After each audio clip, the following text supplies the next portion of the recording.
Okay, Assalamualaikum. Hari ni kita nak belajar tentang keperluan nutrien oleh tumbuhan. So, tolonglah buka buku muka surat 57. Okay. Sebelum ni kita belajar keperluan nutrien oleh tubuh badan kita lah. Protein, karbohidrat, lagi apa? Protein, karbohidrat, vitamin, mineral, air, pelawas, kan itu badan kita manusia perlukan. Hari ni kita nak tengok apa yang tumbuhan perlukan. Maksudnya perlukan untuk apa? Macam manusia kita perlukan makanan tu untuk apa? Bagi kita tenaga, untuk tumbesaran, untuk pembiakan, betul tak? Untuk buat kerja. Okey, kalau tumbuhan pula dia bukan nak buat kerja tumbuhan, kerja. Tumbuhan dia kerja buat fotosintesis kan. Kemudian kita nak tengok dia membesar dan membiak. Tumbuhan ni kita tengok dia boleh membesar tak dengan subur, dia boleh membiak tak, kemudian buah dia nanti keluar banyak tak, bunga dia keluar banyak, ataupun kita tengok setengah tumbuhan tu, contoh mak kamu tanam pokok bunga tak ada keluar, ataupun bila keluar bunga dia suka luruh. Sepatutnya contoh kalau bunga tu kan dia keluar mungkin dah seminggu baru dia luruh. Bunga mak kamu baru keluar semalam hari dia luruh. Maksudnya mungkin dia pokok tu tak kuat. Faham tak? Ataupun pokok tu bantut, daunnya kuning. Pasal apa? Daun sepatutnya hijau kuning. Di situ kita nak tengok kalau pokok tu dia cukup nutrien, dia cukup macam kita makanan lah, kita cukup makan mesti kamu tumbuh dengan sihat, betul? Cukup tingginya, cukup gemuknya, bukanlah gemuk gendut tu maksudnya sihat dah. Fit badan kamu. Tapi kalau kamu tak sihat, maksudnya kamu tak cukup nutrien, mesti kamu bantut, tak cukup tinggi kan. Orang dah umur 17 ni patutnya tinggi, contohnya 159. Kamu bantut macam budak darjah 2. Itu maksudnya kekurangan sesuatu nutrien. Ni kita nak tengok tumbuhan. Kalau tumbuhan tu dia cukup nutrien, mesti dia tumbuh dengan subur, daunnya hijau, besar-besar, kuat, buahnya banyak. Kalau yang jenis berbunga, bunganya banyak, kan? Akar dia kuat. Okey. Sekarang kita nak tengok satu-satu apa yang tumbuhan perlukan. Okey, pertama kita tengok dulu kumpulan besarnya. Kita zoom sikit. Okey, zoom sikit. Okey. Nutrien yang diperlukan oleh tumbuhan ada dua, makro dengan mikro. Nampak? Makro tu maksudnya dia perlukan dalam kuantiti yang banyak. Kalau mikro dia perlukan dalam kuantiti yang sedikit je. Okey, contoh apa dia kuantiti yang banyak kita perlukan. Bukan kita perlukan, tumbuhan perlukan. Selalu kalau soalan periksa dia keluar dua benda ni. Nitrogen, fosforus. Yang lain pun kena ingat lah. Suka tak suka kamu kena ingat. Okey, nitrogen, magnesium, oksigen, fosforus, kalsium, karbon, kalium, sulfur, hidrogen. Boron, molybdenum, ferrum, mangan, kuprum, zinc. Ini untuk diperlukan dalam kuantiti yang sedikit. Okey, sebelum saya lupa, tugasan kamu hari ni ialah kamu buat lagu. Macam mana nak hafal makronutrien, macam mana nak hafal mikronutrien. Ingat tak yang macam kamu tengok cerita Upin Ipin, cara nak ingat warna pelangi. Macam mana? Upin Ipin jual kacang hijau, apa kan macam mana? Warna pelangi. U untuk contoh dia sebut Upin, U tu untuk ungu, I tu untuk indigo. Kan? Upin dan Ipin jual kacang hijau. Apa kita ingat dah saya? J tu jual tu untuk jingga. K kacang tu, K untuk kuning. Hijau-hijau lah macam tu. Contoh ni kamu boleh buat lagu ataupun satu cerita. Tugasan kamu tulis nanti hantar kat saya. Tulis atas kertas lah. Okey, contoh nitrogen N, magnesium M, Ma contohnya. Sebab kamu tengok kat sini dia ada sama. Magnesium M juga. Sini molybdenum pun M juga. Boleh. Kalium K. Kalsium pun K. Karbon pun K. Aku mau kena bezakan ni. Kemudian buat lagu. Macam bukan lagu, tak kisah lagu ke sajak ke, asalkan boleh ingat dua benda ni. Tahu? Itu tugasan kamu hari ini. Boleh?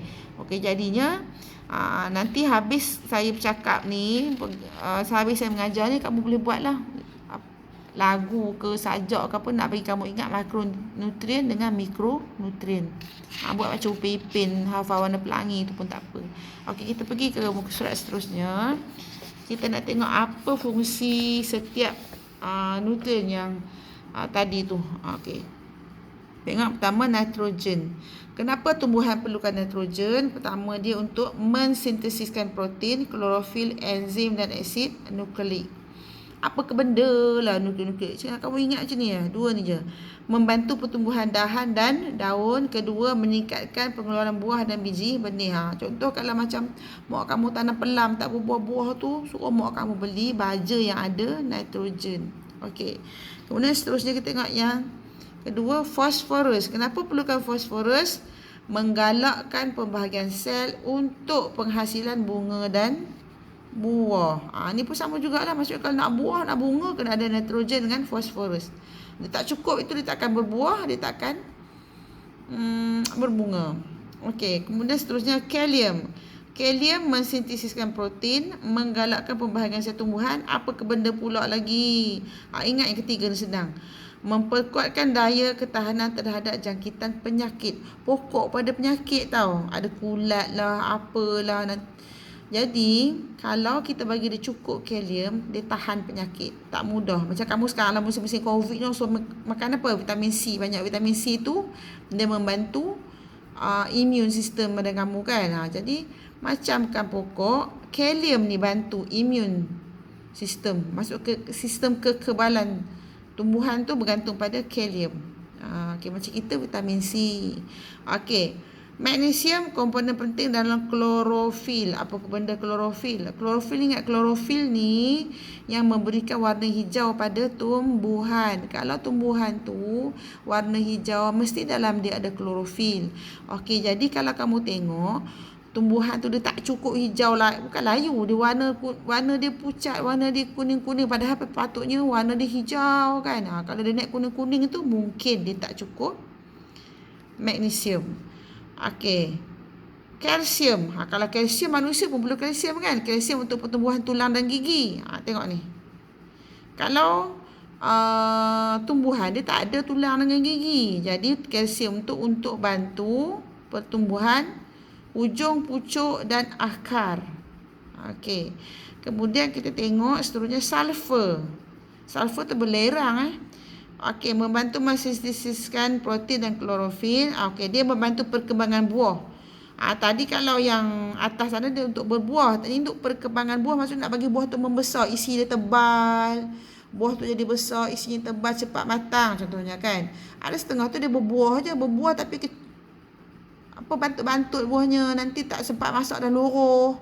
Itu dia tak cukup sulfur. Sulfur ni bantu dia membesar. Okey, kemudian oksigen.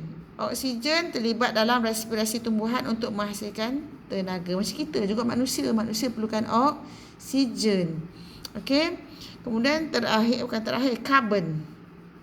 Karbon membina gula atau kanji semasa fotosintesis. Kan kita cerita fotosintesis tu daripada tingkatan dah 1, daripada sekolah kan dah cerita pasal fotosintesis. Fotosintesis ni tumbuhan menghasilkan makanan, iaitu glukosa dan juga oksigen. Maksudnya kalau kita bagi dia cukup karbon, nanti buah yang kita hasil tu dia akan cukup manis. Kalau buah rumah kamu tanam pokok pelam tu masam lah, maksudnya pelam yang masak lah, sepatutnya pelam yang masak tu manis. Dia bermasam, maksudnya kurang gula. Tumbuhan yang buah yang kurang gula maksudnya dia kurang karbon. Bagi baja yang banyak karbon. Kemudian akhir sekali hidrogen membina selulosa. Selulosa ni selalunya serat. Kan tumbuhan bila kita makan sayur kepada serat kan. Itulah selulosa. Okey. Kita tengok pula ni mikronutrien. Okey, mikronutrien kita ada boron. Boron ni untuk apa? Okey, membantu pembentukan buah dan biji benih. Okey, ferrum pula untuk membantu respirasi sel. Respirasi tu bernafas tau. Sel tumbuhan ni dia bernafas. Maksudnya fosforus ni bantu dia bernafas. Okey, kuprum terlibat dalam fotosintesis dan respirasi. Kuprum ni bantu proses fotosintesis dan bantu respirasi. Respirasi ni maksudnya bernafas. Okey, kemudian molybdenum membantu pertumbuhan. Dia bantu pertumbuhan. Maksudnya nak bagi pokok tu lagi subur. Tumbuh tu besar, tinggi. Okey. Mangan. Bukan makan ya, mangan. Mangan ni untuk membentuk asid amino. Asid amino ni maksudnya Pokok tu boleh menghasilkan protein. Bila kita makan tumbuhan tu, kita dapat protein. Okey, kemudian zinc. Bukan zinc rumah Kau anak orang kaya tak tahu zinc rumah tu apa. Zinc rumah tu ada rumah orang kampung yang panah-panah tu macam aluminium tu, itu namanya zinc. Okey, tumbuhan perlukan zinc. Okey, membantu sintesis protein, pembentukan klorofil, membentuk klorofil yang hijau tadi tu kan. Kemudian membantu pembentukan daun. Okey, habis yang tu. Kita tengok ni apa jadi kalau dia kurang nitrogen, fosforus dan kalium. Ini penting ni. Ni selalu masuk periksa. Nitrogen, fosforus, kalium. Apa jadi kalau pokok tu kurang benda tu? Okey, tengok tumbuhan yang sihat dulu. Kita tengok tumbuhan yang sihat. Kalau tumbuhan yang sihat, kau tengok, kau boleh compare. Tengok bunga dia besar-besar. Ada buah. Okey, akar dia banyak. Akar tunjang dia besar, kuat. Akar yang serabut ni banyak. Batang dia kerah, kuat, sihat. Daun dia hijau-hijau, pucuk banyak. Okey, tengok pertumbuhan normal. Batang tumbuhan kuat, daun di atas kecil warna hijau muda, daun bahagian bawah warna hijau tua, penghasil bunga dan buah yang normal, akar yang normal. Biasalah macam manusia, kamu umur 17 patutnya tinggi, sihat. Kan? Kalau macam lelaki, dah ada misai. Kan?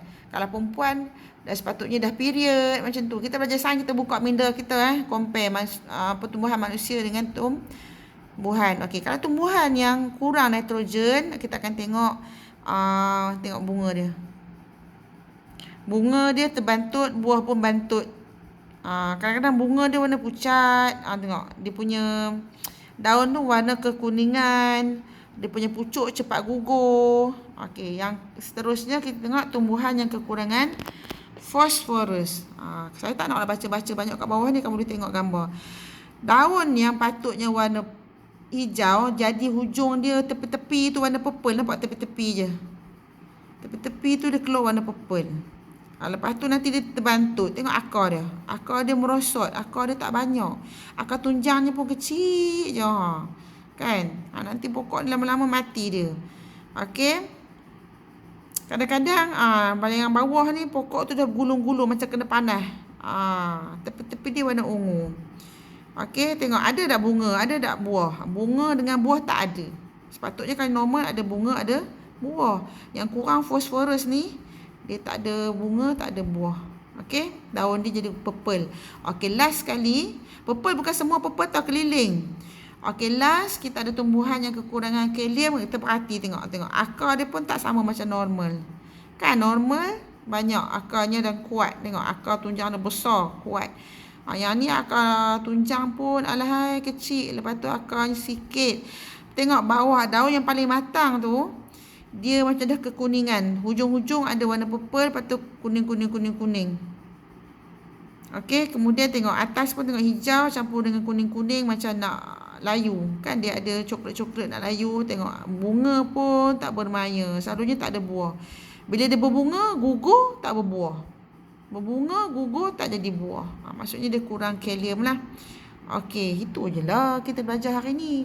Tapi jangan lupa kita punya tugasan tadi tu buat sajak ke puisi ke lagu ke, cara nak hafal komponen-komponen dalam makronutrien dan mikronutrien. Okey, nanti boleh hantar lagu tu kat saya. Kalau nak nyanyi lagi bagus. Kalau tak nak segan nak nyanyi, hantar je dalam kertas. Okey. Assalamualaikum. Selamat belajar.